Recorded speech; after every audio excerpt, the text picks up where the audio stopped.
Hey YouTube, I wanted to do a new video on a new gun that I just got. S&W Shield Plus in 9mm.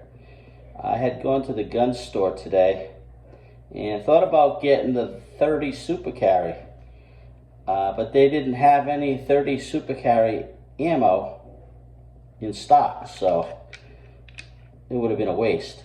So anyways, I wanted to talk about this gun for a minute. It is unloaded.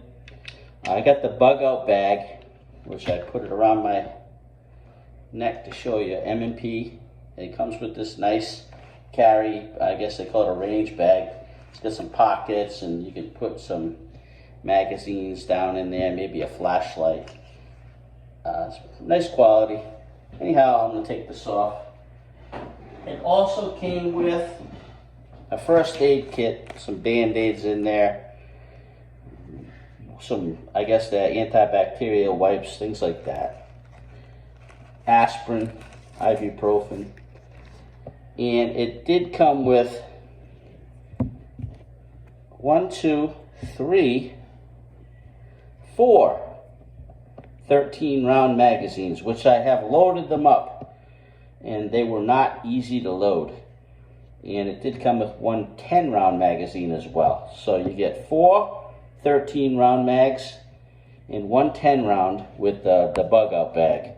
And these magazines, they're already starting to show wear here on the finish from just putting them in the gun a couple of times, loading them up. And I did load them to capacity. 2 of them were really hard.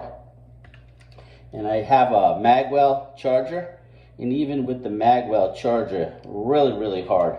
My experience over the years with S&W Shield magazines, they've always been tight. They've always been tough to load. So eventually they do break in.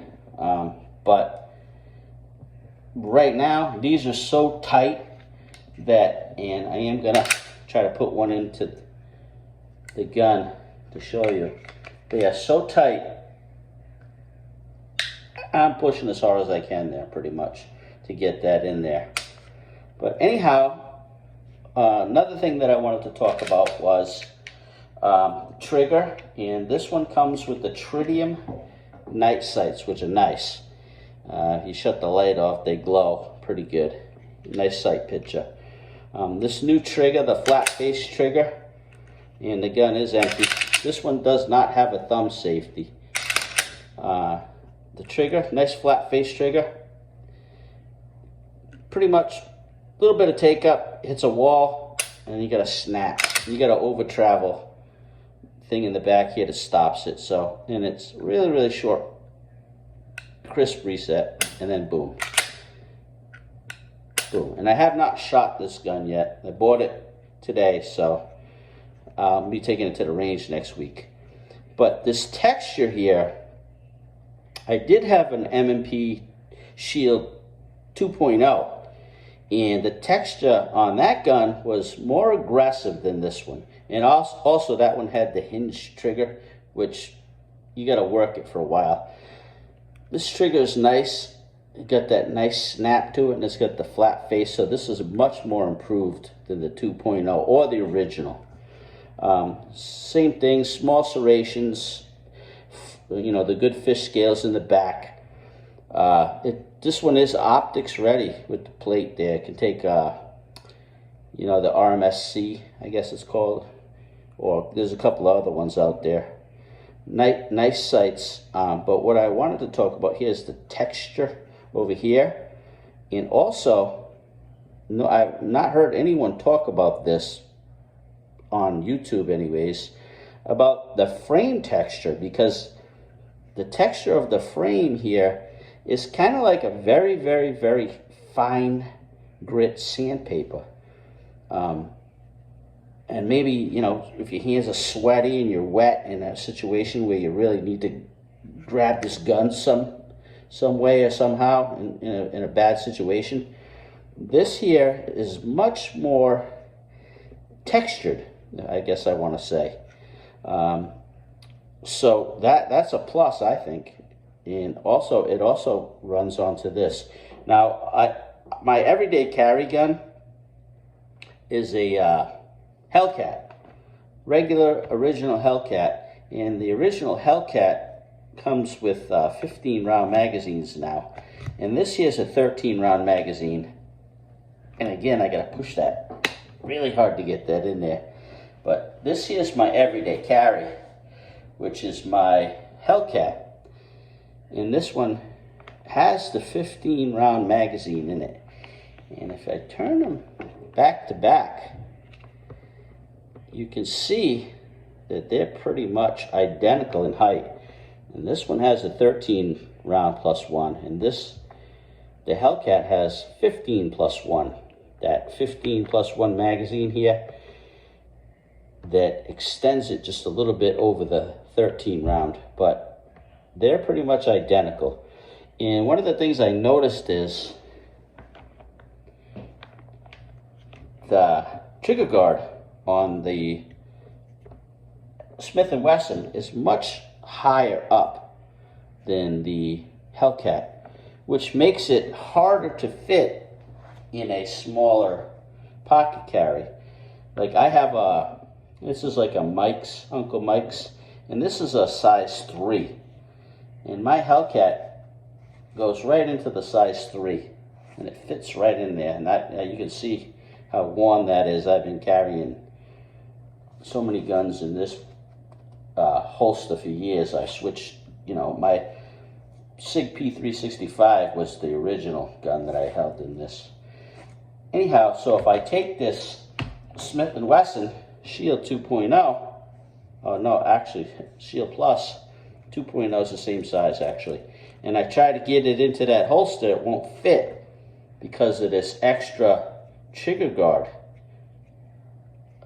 length here. So basically what I got was Uncle Mike's size 4, and then it fits in there and right into the pocket just like my Hellcat. But anyways, there's one other thing I did want to mention.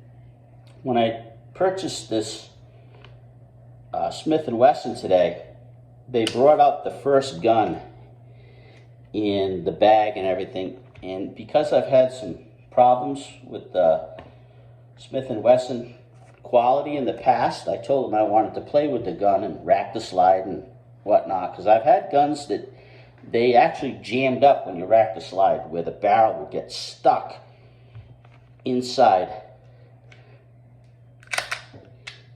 The barrel would jam, and a few people have had that problem, but I actually ended up having I filed down the barrel right where it was jamming inside here, and it worked after that. But anyhow, so I had taken this first Shield Plus out of the bag, and I tried to pop the magazine out because it comes with this magazine, and it's got the empty 13 rounder in there. So when I pushed the button, pushing it, the magazine didn't come out, even though I had released it. It still stayed in there. So I had to actually pull the magazine out. So that was the first problem. So the sales guy, he's like, oh, well, the gun's new, blah, blah, blah. And I said, no, it's not supposed to do that. When I hit that button, it's supposed to pop out. And I did it several times so that I know I'm not holding it in there. And it didn't want to come out. So then I racked the slide and I locked it back. And when I pulled the slide back like that, and when I let it go, it stayed there. It's like it didn't release. So he takes the gun and he's like, and then after he did this about 3 times, then it released. And he said, it's a brand new gun. And I said, it's not supposed to do that. When you pull the slide back, the thumb lock safety here with this, whatever, the slide lock safety is what I'm going to say, should drop down and the gun will release. So after 2 or 3 times of me showing him it's not releasing, I said, I don't want that gun, can you get me another one? So he kind of, and he went and got me another one.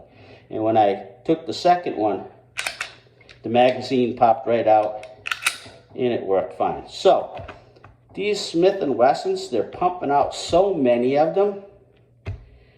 There's not 100% perfect quality on them, and I've had problems with them in the past. So anytime you're going to buy a new gun, make sure you handle it first. Make sure that the slide racks, make sure it locks back, make sure the magazine pops out, make sure the trigger works, etc. But anyways, tomorrow I'm going to do a comparison in size, trigger, and weight and everything with my SIG P365 and my Hellcat. So I just wanted to do a quick video on the S&W Shield 9 Plus. Let me know what you think. I'm out.